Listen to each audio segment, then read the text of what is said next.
Olá, comunidade Paz e Bem, Pós-TV 247, canal Filosofia em Movimento. Você que está zapeando por aí nos encontrou.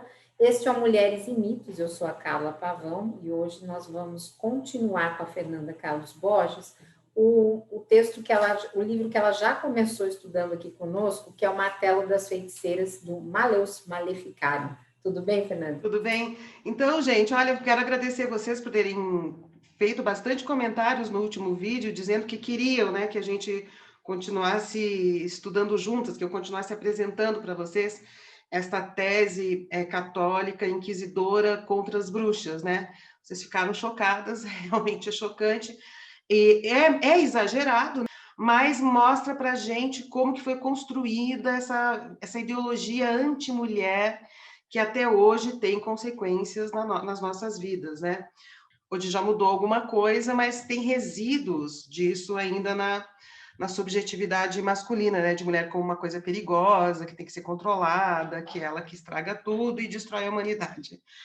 E esse livro aqui, ele é realmente um texto que sistematiza esse pensamento anti-mulher, que é o pensamento anti-bruxa, né? Ou anti-feiticeira, né? E aí, então, como vocês disseram que querem continuar entendendo melhor os argumentos desses inquisidores terríveis, porque isso aqui é o ápice da violência, eu acho que vocês vão se chocar muito em alguns momentos, eu fiz uma seleção hoje logo do começo do texto deles, né? Que é a questão 2, a questão 1, questão 2, várias questões, eles vão fazendo perguntas e respondendo a questões que eles mesmos colocam dentro do contexto da teologia daquele tempo. Isso aqui é final do século XV, né? No auge da caça às bruxas.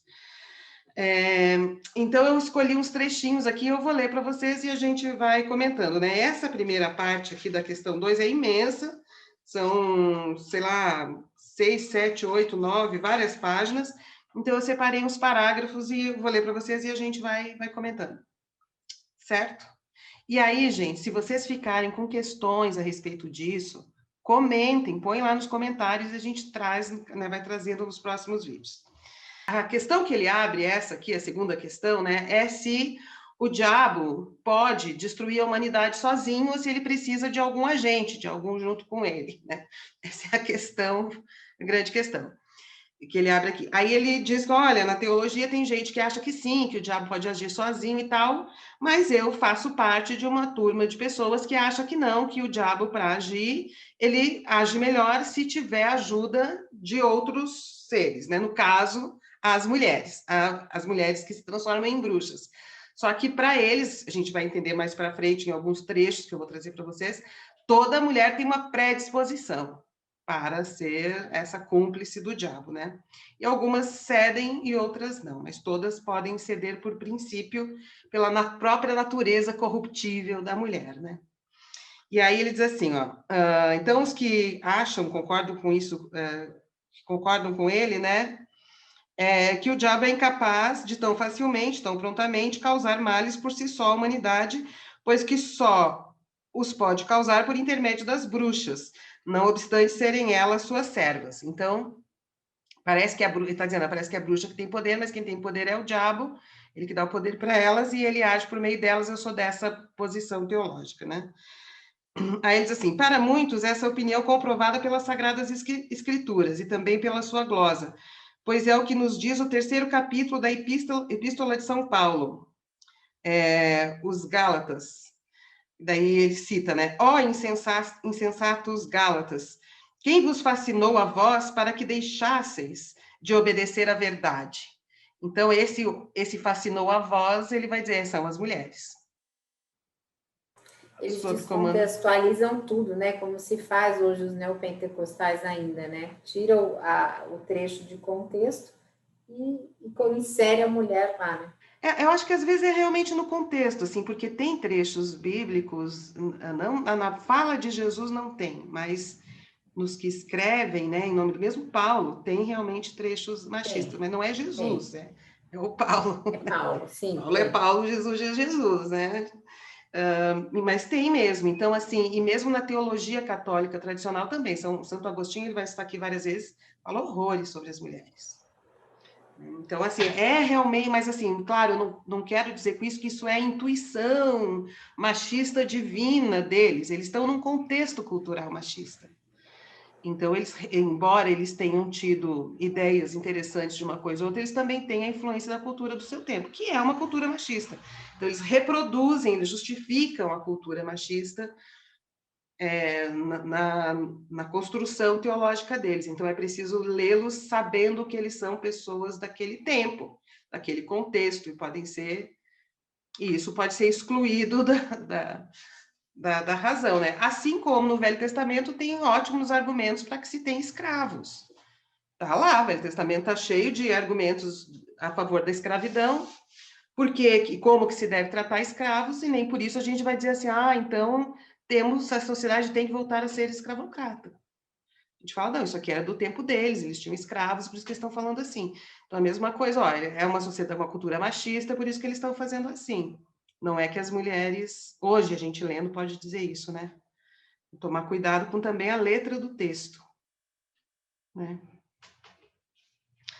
Aí ele diz assim, e a glosa sobre essa passagem refere-se àqueles cujos olhos, singularmente faiscantes e malignos, conseguem, pelo mero olhar, causar o mal a outras criaturas, especialmente nas crianças pequenas. Então, aí também explico por que a mulher tem que cobrir o rosto, por que ela tem que cobrir o olhar, por que ela não pode ver de frente, tem que ver de baixo. Aí tem toda também uma cultura de controle do movimento da mulher, do olhar da mulher. Por exemplo, em algumas culturas, as visitas entram pela frente e as mulheres entram pelos fundos. E quando tem visita, as mulheres não podem, e visitas, mas os homens recebem homens, as mulheres ficam nos fundos e não podem se relacionar, entrar ali, participar daquele ambiente masculino, porque isso isso pode ser maléfico na ação do diabo por intermédio da mulher, né? A gente já falou no outro vídeo a burca, esconder os olhos, então, assim, o olhar da mulher é um olhar muito perigoso dentro desse contexto aqui, né? E aí tem um livro, se vocês quiserem procurar, chama As Mulheres na História da Medicina, uma coisa assim, ou As Mulheres na Medicina. Vou procurar aqui também, a gente posso mostrar para vocês outro dia.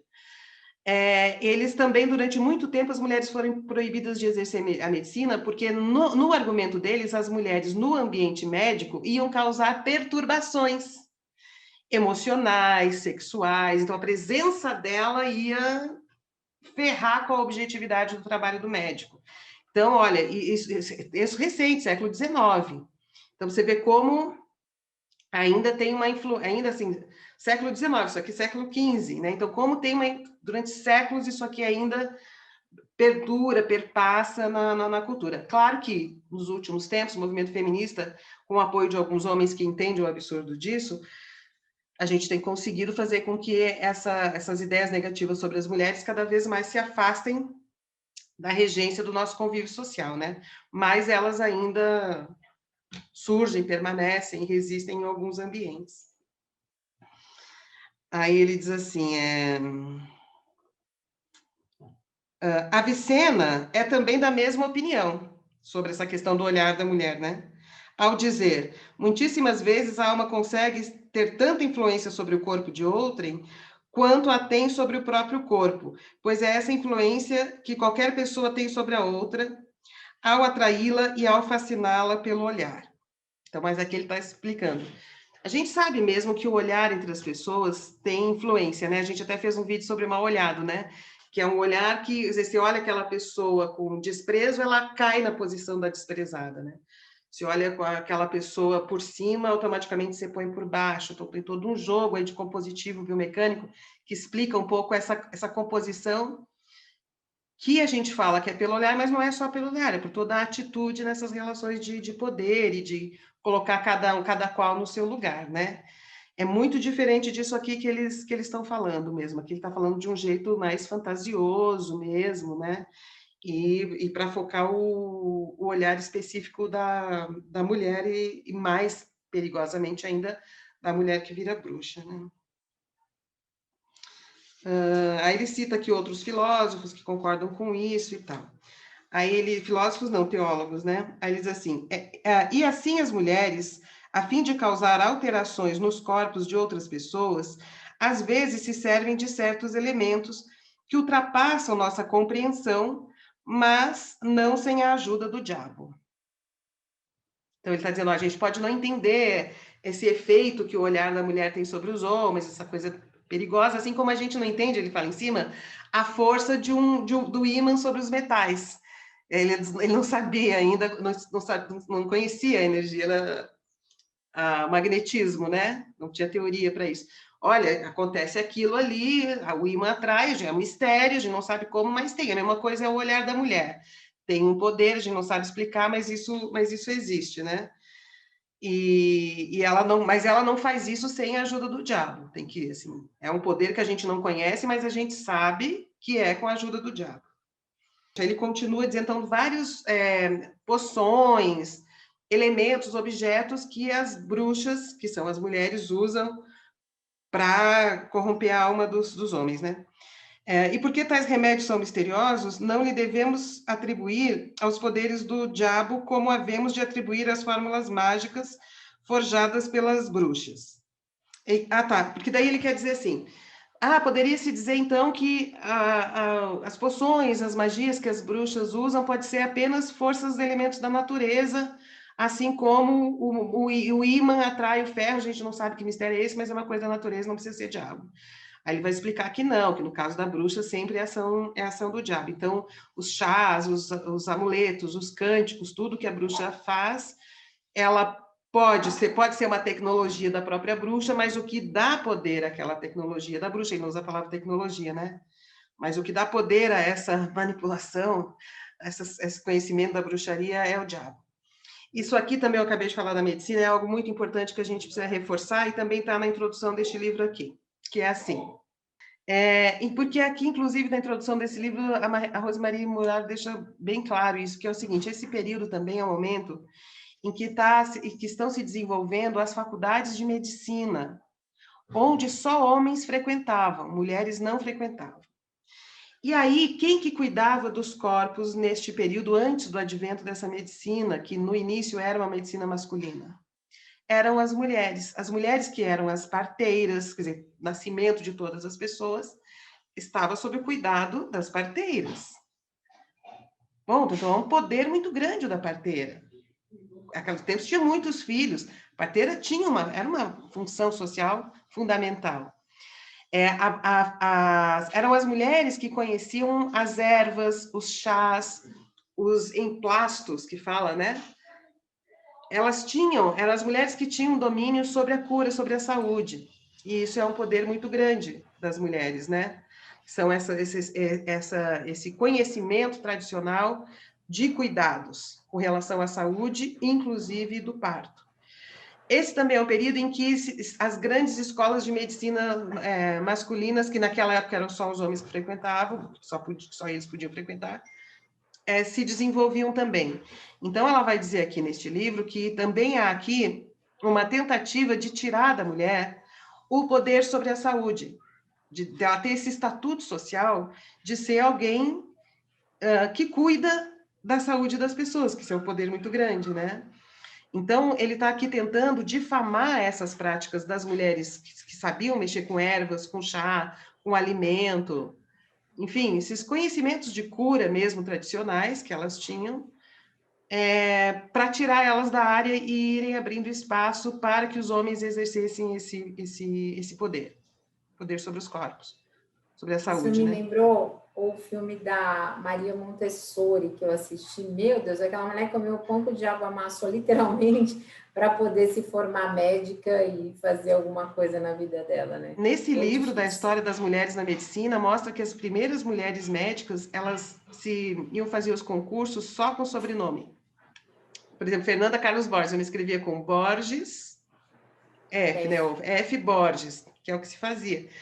E se vestiam de homem. Então, elas passavam e se travestiam, e aí se formavam e faziam travestidas de homem mesmo para poder exercer a medicina. Porque a ideia geral é que mulher era incapaz disso. Então, aí causou uma coisa gravíssima, que é o seguinte: o corpo da mulher é intocável por uma questão naquele contexto. Por uma questão, primeiro, é perigoso, o corpo da mulher É perigoso e também é indecente, né? Como é que a mulher vai abrir as pernas para um homem, né? E para ter um filho, e o cara vai tocar nas partes das mulheres. Então, na medida em que foram perseguindo e matando, então, assim, muitas parteiras e muitas curandeiras, no sentido de mulheres que conheciam ervas, todas essas práticas de cura, contra a febre, enfim, contra dor de barriga, contra dor, enfim. Essas mulheres foram sendo sistematicamente assassinadas. E começou a faltar parteiras. E os médicos homens não sabiam fazer parto. Então, parto passou a ser uma coisa horrorosa a partir do assassinato em massa das parteiras como bruxas. Mais para frente eu vou ler um trechinho para vocês, aqui não tem, que eu estou só no comecinho, né? Ele tem um desses textinhos de perguntas e respostas que ele faz, explicando por que as parteiras são bruxas. Porque ela, nesse caso, quando ela tem a oportunidade de encostar o demônio ali no corpinho do bebê assim que ele nasce. Então, não é uma hipótese que eles perseguiram as parteiras, é um fato que eles perseguiam as parteiras. Inclusive, está escrito aqui o argumento dele de por que perseguia as parteiras. Porque era a oportunidade que ela tinha de colocar um demônio ali, grudar o demônio no bebê. Construir uma narrativa. É horrível isso daqui, gente. É horrível isso daqui. Mas é bom que a gente saiba, porque eu quero que vocês saibam, não quero assustá-las, mas existem igrejas hoje no Brasil dizendo que mulheres têm que se submeter aos homens, porque é assim que Deus quer. Desse passo a dizer que isso é porque mulher é maligna, é um pulinho. Então, não pensem que a gente está tudo resolvido, que isso aqui é só, estou lembrando como que foi. O Irã, uma das histórias chocantes é o Irã. O Irã, depois que teve essa revolução fundamentalista, as mulheres que antes frequentavam a faculdade, soltavam os cabelos, andavam de skate, usavam saia, usavam calça, enfim, tinham conquistado toda uma outra performance de sociabilidade, de ocupação dos espaços, voltaram a usar burca. Por quê? Voltou-se a considerar que elas são as agentes perigosas do diabo. Então, eu não estou querendo assustar, eu estou dizendo, vamos ficar ligado, não dá para deixar passar batido esse discurso, é só isso que eu estou dizendo. Esses discursos a gente não pode deixar passar batido. Alguém falou, alerta. Hoje tem rede social, usa a rede social, fala para o seu vizinho, fala, como assim? A gente tem que se posicionar. Eu acho que é risco real, tá? Eu separei mais trechos aqui, mas quando a gente começa a gravar, a gente percebe que rende muito mais, né? Vamos aos pouquinhos, para vocês não cansarem, eu continuo no próximo vídeo. Comentários, perguntas, questões, deixem nos comentários. Legal. E, gente, curtam, compartilhem nas redes sociais, por favor, os vídeos. Enfim, nos ajudem a subir nos algoritmos aí. E acompanhem o canal também Filosofia em Movimento. Um beijo grande. Obrigada, Fernanda. Beijo, gente. Até a próxima. E atentas, que vocês vão se espantar com esse livro. Tchau.